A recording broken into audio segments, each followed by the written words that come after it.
السلام علیکم ورحمۃ اللہ وبرکاتہ۔ نحمده ونصلي على رسوله الكريم، اما بعد فاعوذ باللہ من الشیطان الرجیم، بسم اللہ الرحمن الرحیم۔ الذین ان مکناہم فی الارض اقاموا الصلاة وآتوا الزکاة وامروا بالمعروف ونہوا عن المنکر وللہ عاقبۃ الامور۔ صدق اللہ العظیم۔ اللہ رب العزت نے قرآن مجید میں ہمیں زندگی کے ہر مرحلے کے لیے ہدایات عطا فرمائی،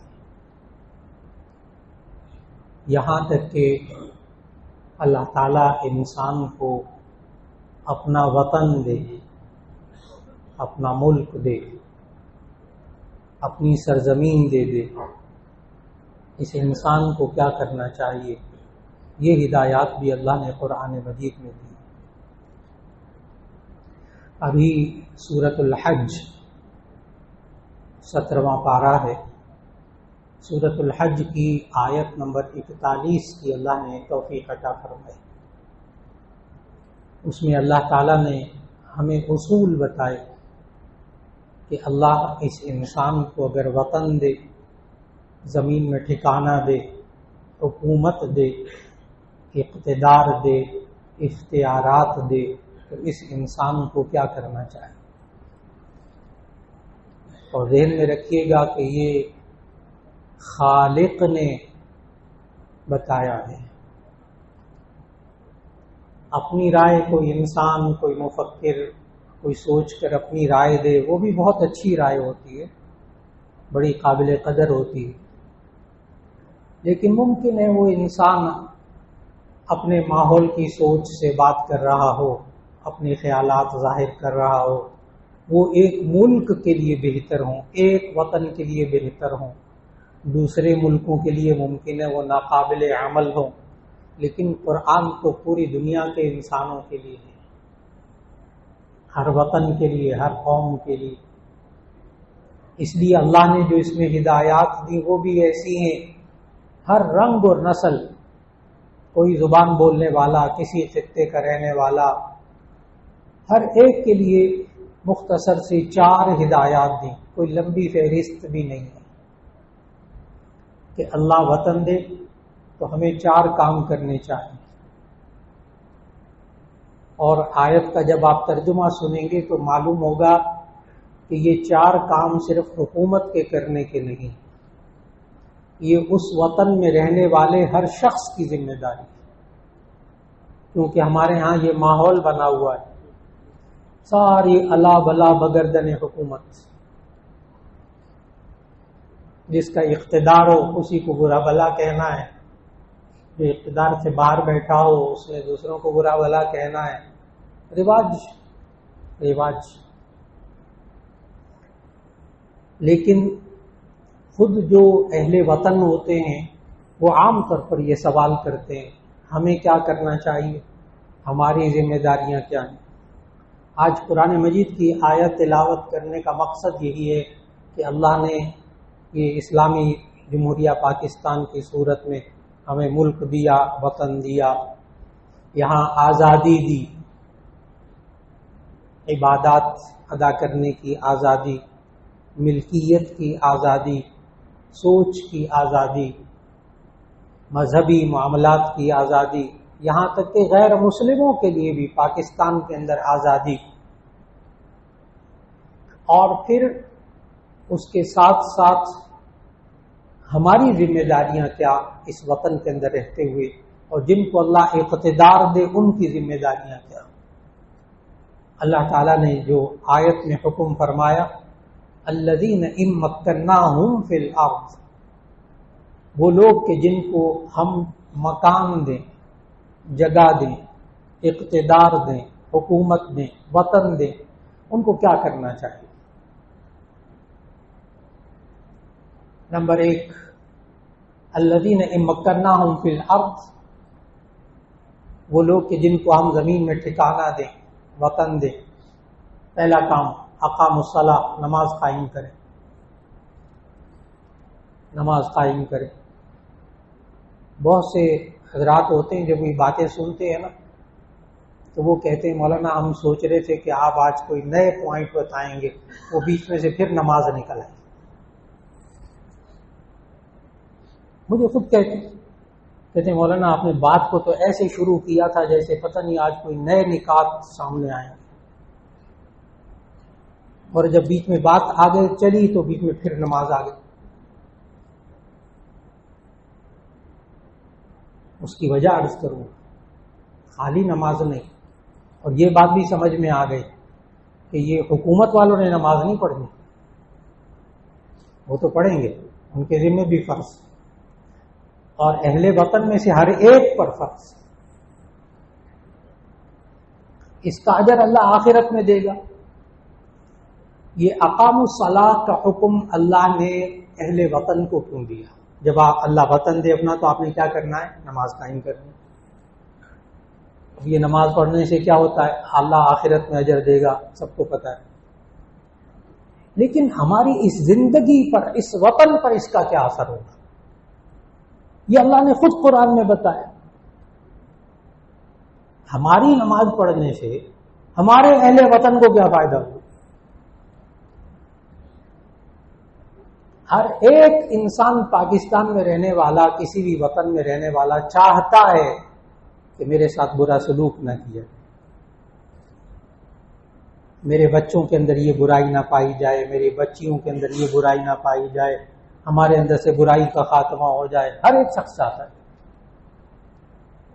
ہر صحیح العقل شخص چاہتا ہے میں جس دفتر میں کام کرتا ہوں وہاں برائیاں نہ ہوں، خیانت وہاں نہ ہو، جھوٹ وہاں نہ ہو، چوری وہاں نہ ہو، بددیانتی وہاں نہ ہو۔ کون نہیں چاہتا؟ ہر ایک چاہتا ہے۔ ہر ایک چاہتا ہے کہ میری فیکٹری ہے، میرا ادارہ ہے، میرا دفتر ہے، باپ ماں چاہتے ہیں ہمارا جو گھر ہے نا اس کے اندر برائیاں نہ ہو۔ عجیب بات بتاؤں، آج ہر انسان چاہتا ہے بے حیائی نہ ہو، اور یہ پتہ کب چاہتا ہے؟ بہت عجیب بات عرض کر رہا ہوں، یہ انسان کب چاہتا ہے میرے گھر میں برائی نہ ہو، بے حیائی نہ ہو؟ جب اس کی اپنی بچیاں جوان ہوتی ہیں۔ بہت عجیب مرحلہ ہوتا ہے، ساری زندگی جوانی میں خود کیا کرتا رہا اس طرف نظر نہیں آئے گی۔ جب اپنے جوان بچوں کو دیکھتا ہے، اپنی جوان بچیوں کو دیکھتا ہے، کڑتا ہے مولانا بس دعا کریں برائیوں سے بچا لے اللہ ہمارے بچے، نوجوان بچے بچیوں کو بے حیائی سے بچا لے۔ وہ جب ہاتھ سے معاملہ نکلتا وہ نظر آتا ہے نا، پھر انسان جاگتا ہے۔ یہ انسان کی نفسیات ہے۔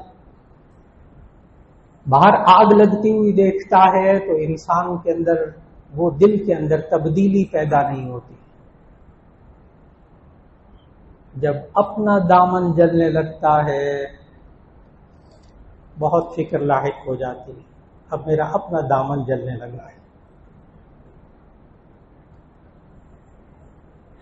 جب ضرورت پیش آئے کہ یہ نماز قائم کرنے سے ملک کے اندر کیا ہوگا، سارے اہل وطن نماز پڑھیں، گھر کے اندر نماز کا ماحول ہو، کیا ہوگا؟ 21ویں پارے کی پہلی آیت پڑھ لیجیے۔ 21ویں پارے کی پہلی آیت، اتل ما اوحی الیک من الکتاب واقم الصلاۃ ان الصلاۃ تنہی عن الفحشاء والمنکر۔ آپ اس قرآن حکیم کی تلاوت کیجیے اور نماز قائم کیجیے، کیا ہوگا؟ ان الصلاۃ تنہی عن الفحشاء والمنکر، یہ نماز بے حیائیوں برائیوں سے روکتی۔ یہی ہم چاہتے تھے نا کہ ہمارے گھر میں سے، ہمارے ادارے میں سے، ہماری فیکٹری میں سے، ہمارے دفتر میں سے بے حیائیاں برائیاں سب ختم ہو جائیں۔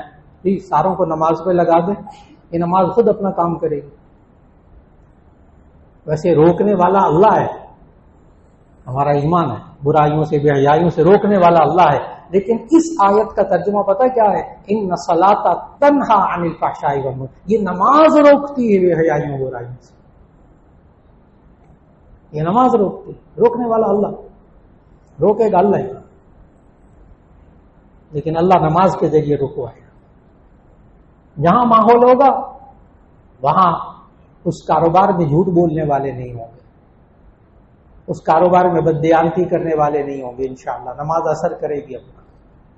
نماز بے حیائیوں برائیوں سے روکتی.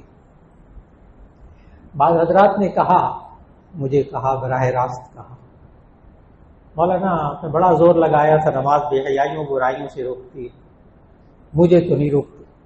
میں نے کہا شکر ہے کسی اور کا نام نہیں لیا، کیونکہ یہاں ہمارے یہاں یہ بھی بڑی مصیبت ہے. اور دیکھو نا فلاں نمازی ہے وہ یہ کرتوتے کرتا پھرتا ہے، یہ ہمارا معمول. لیکن اس نے بڑی عجیب بات کہہ دی کہ میں نماز پڑھتا ہوں پابندی سے، لیکن نماز مجھے نہیں روکتی بے حیائیوں برائیوں سے. میں نے کہا بہت اچھا. وہ صاحب عصر کی نماز پڑھ کر آئے تھے میرے پاس. میں نے کہا آج آپ نے عصر کی نماز پڑھی؟ کہنے کہ جی عصر کی نماز پڑھ کر آیا. میں نے کہا ابھی آپ نے وضو کیا اور عصر کی نماز پڑھی، تو یہ عصر کی نماز کے دوران آپ نے کتنے بے حیائی کے کام اور فحاشی کے کام اور بے حیائی اور برے کام کتنے کیے نماز پڑھنے کے دوران؟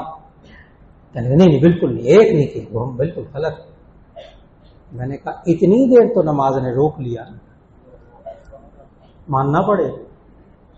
جب اللہ کہہ رہا ہے کہ نماز بے حیائیوں برائیوں سے روکتی ہے، تو اللہ نے قرآن میں یہ بھی کہا ہے من اصدق من اللہ قیلا، اللہ سے زیادہ کون سچی بات کہہ سکتا ہے.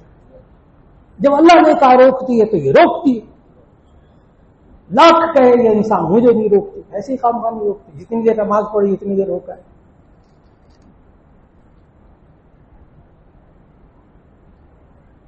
ایک دفعہ یونیورسٹی کے اندر اسی طرح ایک طالب علم نے کہہ دیا سر ہم نمازیں پڑھتے ہیں، یہ نمازیں ہمیں برائیوں سے نہیں روکتی. وہاں بھی یہ موضوع ایک دفعہ چلا تو لڑکوں نے سوال کر دیا. ویسے بھی یہ تکلف ہوتے ہیں کالج یونیورسٹی کے لڑکے، جامعہ شفیع کے بیچارے تو اس قسم کے سوال ہی نہیں کرتے کہ ہمیں تو نہیں روکتی. میں نے کہا اچھا، میں نے کہا تم نماز پڑھتے ہو؟ نوجوان لڑکا بھی ایسی کا تھا. میں نے کہا نماز پڑھتے ہو؟ کہ جی نماز پڑھتا ہوں.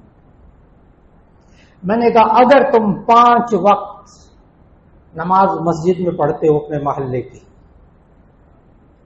گارنٹی ہے اس بات کی کہ تم صبح لڑکیاں جب جاتی ہیں کالج تم اس بس اسٹاپ پہ کھڑے نہیں ہو سکتے، سوال ہی پیدا نہیں ہوتا. دعویٰ ہے میرا. 5 وقت محلے کی مسجد میں نماز پڑھنے والا لڑکا صبح سویرے کالج جانے والی لڑکیوں کے انتظار میں بس اسٹاپ پہ کھڑا نہیں ہوگا. کر کے دیکھ کہیں اور کھڑا ہو جائے، وہاں نہیں کھڑا ہوگا، سوال ہی پیدا نہیں. کہنے کا بالکل یہ تو ہے جی، وہاں میں بالکل اور لڑکے کھڑے ہوتے میں نہیں کھڑا ہوتا، سب کھڑے ہو نہیں سکتے. میں نے کہا اچھا دیکھو تم نماز پڑھنے کے بعد 5 وقت نماز پڑھنے کے بعد نکلتے ہو، مجھے بتاؤ کہ آدھے گھنٹے تک کم از کم 15-20 منٹ نماز پڑھنے کے بعد گھر جاتے ہو، کسی کا گریبان پکڑا، کسی کو مکے لگائے، کسی کو گالیاں نکالی، کچھ پورا مہینہ پیچھے یاد کرو. کہنے کے بالکل نہیں. میں نے کہا نماز نے بچایا. نوجوان نماز پڑھ کے مسجد سے باہر نکلے تو باہر نکل کر گالیاں نکالے گا، سوال ہی پیدا نہیں ہوتا. باہر نکل کر گریبان پکڑ کر مکے مارے گا، سوال ہی پیدا نہیں ہوتا. نماز اپنا اثر کرتی ہے جناب، نماز اثر کرتی ہے. ان الصلاۃ تنہی عن الفحشاء. یہ خالق ہمیں طریقہ بتا رہا ہے بے حیائیوں برائیوں سے کیسے بچا جا سکتا ہے. گھر میں نماز کا ماحول بنا لے، 5 وقت ماں نماز پڑھتی ہو، 5 وقت باپ نماز پڑھتا ہو، کم از کم ان اوقات میں بے حیائی کے کام گھر میں نہیں ہوں گے اور اس کے آگے پیچھے بھی نہیں ہوں گے. انشاءاللہ فرق پڑے گا. یہ خالق نے کہا. تو صرف حکومت نے کام نہیں کرنا، پھر دوہراؤں گا، صرف حکومت نے کام نہیں کرنے، یہ والے 4 کام جو اللہ نے بتائے یہ انسانوں نے کرنے، اہل وطن نے کرنے، اور آسان کام ہے، کوئی مشکل نہیں. 5 وقت نماز. نمبر 2 اقاموا الصلاۃ وآتوا الزکاۃ الذین ان مکناہم فی الارض. جب اللہ زمین میں حکومت دے، اقتدار دے، وطن دے، تو سب لوگوں نے کیا کرنا ہے؟ اقاموا الصلاۃ وآتوا الزکاۃ. زکوٰۃ ادا کرنی، ہر ایک نے نہیں کرنی. صاحب نصاب نے کرنی. زکوٰۃ ادا کرنے سے کیا ہوگا؟ نبی صلی اللہ علیہ وسلم نے مدینہ میں اسلامی ریاست قائم کی اور زکوٰۃ کو فرض کیا. نبی صلی اللہ علیہ وسلم کے وصال کے بعد لوگوں نے زکوٰۃ دینا بند کر دی. حضرت ابوبکر رضی اللہ تعالیٰ عنہ خلیفہ بنے. حضرت ابوبکر صدیق رضی اللہ تعالیٰ عنہ کو لوگوں نے کہا بس ہم نبی کو زکوٰۃ دیتے تھے، آپ کو نہیں دیں گے. حضرت ابوبکر صدیق رضی اللہ تعالیٰ عنہ نے جنگ کا اعلان کیا اور کہا کہ اگر کوئی اونٹ کی ایک رسی بھی زکوٰۃ میں دینے سے انکار کرے گا تو میرا اس سے اعلان ہے جنگ، اور جہاد شروع کر دیا۔ منکرین نے زکوٰۃ جو قبیلے تھے ان کے ساتھ جہاد کیا، صرف زکوٰۃ نہ دینے پر اتنی سختی۔ حضرت ابوبکر رضی اللہ تعالیٰ عنہ نے اتنی سختی کی زکوٰۃ لینے میں صاحب نصاب سے، ہر ایک سے نہیں، اور پھر جو مستحق تھے ان کو زکوٰۃ دی بیت المال میں سے۔ اگلا خلیفہ آگے حضرت عمر رضی اللہ تعالیٰ عنہ۔ حضرت عمر رضی اللہ تعالیٰ عنہ 22 لاکھ مربع میل پہ خلیفہ، کئی سلطنتیں، اور آخر میں کیا ہوا تاریخ کا حصہ ہے، آج تک کوئی اس دعوے کو نہیں جھٹلا سکا، آج تک کوئی مورخ نہیں جھٹلا سکا کہ حضرت عمر رضی اللہ تعالیٰ عنہ کے دور کے آخر میں یہ صورتحال ہو گئی تھی کہ 22 لاکھ مربع میل کے علاقے میں کوئی زکوٰۃ لینے والا غریب نہیں رہا۔ وہ زکوٰۃ باہر کے ملکوں میں مسلمانوں کو جاتی تھی۔ بہت بڑا دعویٰ ہے مورخین کا۔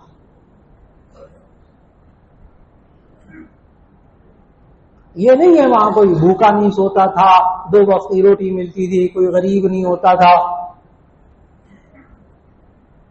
جو قرآن نے اور حدیث نے، نبی صلی اللہ علیہ وسلم نے جو غریب کی تعریف بتائی ہے نا، فقیر کی، وہ تعریف سننے والی ہے جو دور فاروقی میں نہیں رہا تھا۔ بتا رہا ہوں کہ اگر وطن میں زکوٰۃ ادا کرنے کا نظام صحیح طریقے سے قائم ہو جائے تو کیا ہوتا ہے۔ یہ نہیں 2 وقت کی روٹی، بس بھوکا کوئی نہیں سوتا تھا اور جناب غریب کوئی نہیں ہوتا تھا۔ وہ غریب کی تعریف بھی سنے غور سے، فقیر کون ہوتا ہے۔ جہاں سورہ توبہ کی آیت نمبر 60 میں اللہ تعالیٰ نے 8 مصرف بتائے زکوٰۃ کے، انما الصدقات للفقراء والمساکین والعاملین علیہا، وہاں فقیر کی ڈیفینیشن تمام مفسرین نے لکھی ہے، وہی تعریف۔ فقیر کس کو کہتے ہیں اور غنی کس کو کہتے ہیں؟ فقیر کس کو کہتے ہیں؟ غنی یعنی محتاج کس کو کہتے ہیں؟ مالدار کس کو کہتے ہیں؟ بہت واحد لائن ہے شریعت کے اندر۔ جو صاحب نصاب ہے وہ غنی ہے، جو صاحب نصاب نہیں وہ فقیر ہے، آپ اس کو زکوٰۃ دے سکتے ہیں۔ اب بات کو بڑی گہرائی سے سمجھنا ہے، یہ صاحب نصاب کون ہوتا ہے؟ نبی صلی اللہ علیہ وسلم نے بتایا جس کے پاس 52.5 تولہ چاندی۔ نبی صلی اللہ علیہ وسلم نے جامع ترمذی کی حدیث میں تولے نہیں بتائے، 200 درہم بتائے۔ 200 درہم، 1 درہم 3 گرام 62 ملی گرام چاندی کا، 612 گرام چاندی، جس کو آپ 52.5 تولہ کہتے ہیں۔ آج کا ریٹ چاندی کا 2800 روپیہ، آج کا چاندی کا ریٹ 2800 روپیہ۔ 52.5 تولہ چاندی بنے گی 1,47,000 روپے، 1,47,000 روپے، یعنی جس کے پاس 1,47,000 روپیہ بچت نہیں ہے اس کو اسلام کہتا ہے کہ یہ غریب ہے۔ خالی روٹی نہیں، 2 وقت کی روٹی نہیں، 1,47,000 روپیہ نہ ہو اور اس پر بھی سال گزرے، پورا سال بچے رہے پیسے، تب کہیں جا کر وہ فقیر کہلائے گا، آپ اس کو زکوٰۃ دے سکتے ہیں۔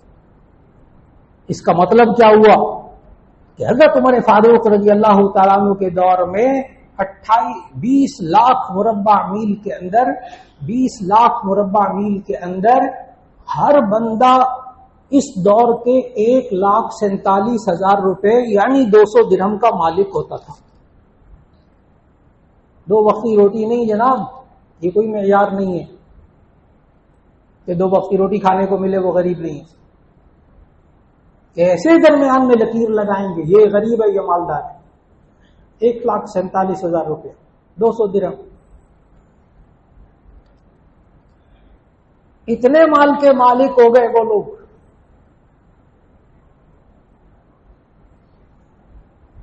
مولانا یہ تو اونٹوں کے دور کی بات تھی، آج کے دور کی بات کریں۔ کیا ممکن ہے پورے ملک میں غریب نہ رہے؟ کیسا ہم کر سکتے ہیں آج بھی؟ ایک سوال ہے۔ کہ آج بھی ایسا ہو سکتا ہے؟ اس کا جواب بڑا دل کو سنبھال کے نا، دل کو سنبھال کے، دل کو بڑا کر کے حوصلے کے ساتھ جواب سننا ہوگا۔ کافروں نے اپنے ملک میں تو کر لیا ہے، کافروں نے تو اپنے ملک میں آج کر لیا ہے۔ نام بھی لے لوں ملک کا تو کوئی حرج نہیں، ایک آدھ کا لے لیتا ہوں۔ اسکینڈینیوین ممالک میں ناروے، جو کچھ ہے خاکے شائع ہو رہے ہیں، فلاں ہو رہا ہے، یہ ہو رہا ہے، وہ ہو رہا ہے، سب ایک طرف بات ہے، جو موضوع ہے اس طرف۔ ناروے، اس وقت نارویجین جو مسلمان وہاں رہتے ہیں ان سے آپ خود پوچھئے، ناروے کا مسلمان ناروے میں رہتا ہو، ناروے کا شناختی کارڈ اس کے پاس ہو، وہ اپنی زکوٰۃ اپنے ملک سے باہر نکال رہا ہے۔ اور غیر سیاسی بات، سیاست موضوع نہیں رہتا میرا، جس وقت عراق نے کویت پر حملہ کیا تھا، جو صاحبان بزرگ یہاں موجود ہیں، گہری نظر رکھتے ہیں، مطالعہ رکھتے ہیں، انہیں معلوم ہے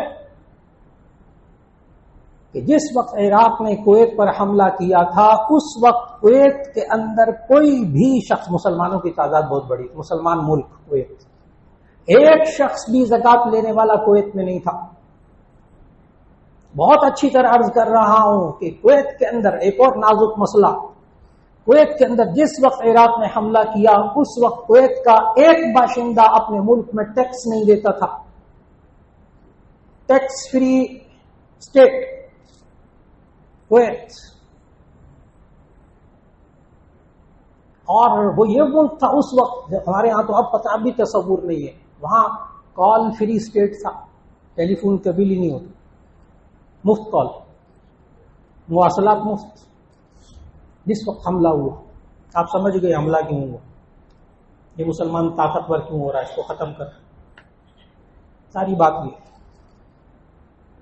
تو کافر ملک ناروے اپنے ملک کے اندر سے غربت آج ختم کر چکا۔ غربت کا معنی جو اسلام نے غربت کا معیار قائم کیا، کون فقیر، اور اس کافر اسٹیٹ کے اندر چند مسلمان رہتے ہیں اور وہ پارلیمنٹ میں بیٹھے ہوئے، چند مسلمان پارلیمنٹیرین ہیں، پہنچے ہوئے ہیں وہاں اسمبلی میں، اور اس وقت ناروے کی پارلیمنٹ کی دیوار پہ، اندر دیوار پہ، وہاں نماز بھی پڑھی، وہ بھی کیا، سب کچھ بیان بھی ہوا، وہاں اس کی دیوار پر لکھا ہے نارویجین زبان میں، وی فالو عمر ویلفیئر لا، وی فالو عمر ویلفیئر لا، ہم عمر کے ویلفیئر قوانین پر عمل کرتے ہیں۔ کیسے غربت ختم ہوگی؟ اونٹوں کے دور کی بات نہیں کر رہا میں نے، ایک مسلمان ملک کی مثال دی اور ایک کافر ملک کی مثال دی۔ آتب الزکات 2.5% زکات ادا کر رہا، کیوں کریں سارے یہ سارے مل کر کام؟ یہ حکومت نہیں، ہر ایک اہل وطن زکات ادا کرے، یہ دوسرا کام بھی سب کا ہے۔ الحمدللہ میرے سامنے ایسے خاندان موجود ہیں، اس لاہور کے اندر، پاکستان کے اندر بھی ایسے خاندان موجود ہیں جنہوں نے اپنے خاندان کی زکوٰۃ، صرف اپنے خاندان کی زکوٰۃ کو ایک جگہ رکھ کر مل کر مشورے سے تقسیم کیا، اور آج ان کا دعویٰ ہے ہمارے پورے خاندان میں کوئی شخص غریب نہیں ہے،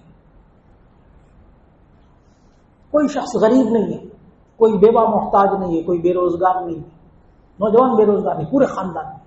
میرے سامنے اس وقت کئی خاندان ذہن میں نام، جگہ، سارے حالات موجود ہیں، صرف ایک خاندان نے محنت کی ہے نا، خاندان کے افراد نے، کہ ہم نے اپنے خاندان میں سے غربت کو ختم کرنا، تو زکات دے دو، کچھ نہیں کرنا پڑا سوائے زکات کے۔ اور انہوں نے پتہ کیا کہا ہے، اب ہمارے خاندان سے باہر زکات نکل رہی، دور فاروقی، وہ کہہ رہے ہیں اب ہمارے خاندان سے باہر زکات دی جا رہی ہے، ہمارے خاندان میں زکات لینے والا کوئی نہیں رہا۔ جب اللہ حکومت دے، اللہ وطن دے، تو کیا کام؟ نمبر 1 اقام الصلاۃ، نمبر 2 زکات ادا کرنا، نمبر 3 امروا بالمعروف، نیکی کا حکم دو، نیکی کا حکم دو، خود بھی کرو، اچھا خود تو کرنا ہی ہے، نیکی کا حکم دو، وَنَهَوْا عَنِ الْمُنْكَرِ، اور بری باتوں سے لوگوں کو روکو۔ کیسے روکیں؟ کیسے روکیں؟ نبی صلی اللہ علیہ وسلم اس کا بھی طریقہ بتایا ہے۔ یہ نہی عن المنکر کیسے کریں؟ بعض لوگ ہوتے ہیں حدیث یہ آیت سنتے ہیں کہتے ہیں مولانا پھر ہم بھی ڈنڈا اٹھا لیں، نہیں کہیں ڈنڈا نہیں اٹھانا، اس کا طریقہ بھی نبی صلی اللہ علیہ وسلم نے سمجھایا نا۔ نہی عن المنکر کے لیے بھی نبوی طریقہ، اپنے جذبات نہیں، اپنے جذبات نہیں، اپنی خواہشات، اپنا جذبہ، اپنا غصہ وہ سنبھال کے رکھیں، اس کو بھی، غصے کو بھی نبوی طریقے کے مطابق۔ برائی سے کیسے روکیں؟ کوئی بندہ جو اب طریقے نبی صلی اللہ علیہ وسلم نے بتائے، ایک بندہ نہیں کھڑا ہو کے کہہ سکتا کہ میں یہ نہیں کر سکتا، میں بے بس۔ نبی صلی اللہ علیہ وسلم نے فرمایا من رأى منکم منکرا فلیغیرہ بیدہ، جو شخص تم میں سے برائی دیکھے اسے چاہیے زور بازو سے روکے، فإن لم يستطع فبلسانہ، یہ نہیں کر سکتا تو زبان سے روک دے، بیٹا یہ نہ کرو، اور کچھ نہیں کہنا، بیٹا یہ نہ کرو، بیٹا یہ اچھی بات نہیں، یہ گناہ کی بات، زبان سے کہنا۔ یہ بھی نہیں کہہ سکتے وَمَن لَّمْ يَسْتَطِعْ فَبِقَلْبِهِ، یہ بھی نہیں کر سکتے، زبان سے بھی نہیں کہہ سکتے، ہاتھ سے بھی نہیں روک سکتے، فَبِقَلْبِهِ، دل سے اس برائی کو برا سمجھے۔ اب کوئی اٹھ کے کہہ دے مولانا میں تو دل سے بھی برا نہیں سمجھ سکتا، مجبور ہوں، اِنَّا لِلَّهِ وَإِنَّا إِلَيْهِ رَاجِعُونَ، دل سے برائی کو برا سمجھے، کیا مطلب؟ اس برائی میں خود شریک نہ ہو جائے، اچھا مہربانی کرے۔ دل سے برا سمجھنے سے کیا ہوگا؟ یہ انسان خود اس برے کام کو برا سمجھے گا تو شریک تو نہیں ہوگا بیچ میں، اور یہاں سے اصلاح شروع ہوگی، یہاں سے ملک بننے شروع ہوتے ہیں۔ آج جس ملک نے ترقی کی ہے نا، کافر ملک، دہریہ ملک، جس نے ترقی کی ہے آج امر بالمعروف اور نہی عن المنکر کے ذریعے، گھس جائیے ملکوں کے اندر، ان کے نظاموں میں گھس جائیں کہ وہ خود جس چیز کو برا سمجھتے ہیں اس کو روک کے دکھاتے ہیں، اور جس چیز کو اچھائی سمجھتے ہیں اس کو کروا کے دکھاتے ہیں۔ مانے کہ ایئرپورٹ پہ یہاں سے روانہ ہونے کے بعد سے لے کر اس ملک میں اترنے تک ایسے بندے بن کے رہتے ہیں۔ میں نے کہا ایئرپورٹ سے اترنے سے لے کر واپسی تک ایسے بندے بن کے ان ملکوں میں رہتے ہیں۔ وہ امر بالمعروف، یعنی میں نے کیا کرا، وہاں شراب نہیں ہے، زنا نہیں ہے، فلاں نہیں، میں نے کیا کہا جس چیز کو وہ اچھا سمجھتے ہیں اس پر وہ عمل کروا کے دکھاتے ہیں، اور جس چیز سے انہوں نے روکا ہے پھر روک کر دکھاتے ہیں۔ انصاف سب کے لیے، انصاف سب کے لیے، روک ٹوک سب کے لیے، سب بندہ بنتے رہتے ہیں۔ اللہ نے ہمیں پیارا وطن دیا، اللہ ہمیں اسلامی جمہوریہ پاکستان کے اندر ہر بندے کو اپنا کردار ادا کرنے کی توفیق دی، ہر بندے کو اقام الصلاۃ، نماز قائم کرنا، زکوٰۃ ادا کرنا، امر بالمعروف نہی عن المنکر، اللہ توفیق دے، اس ملک کی تقدیر سنور جائے گی انشاءاللہ۔ وآخر دعوانا ان الحمد للہ رب العالمین۔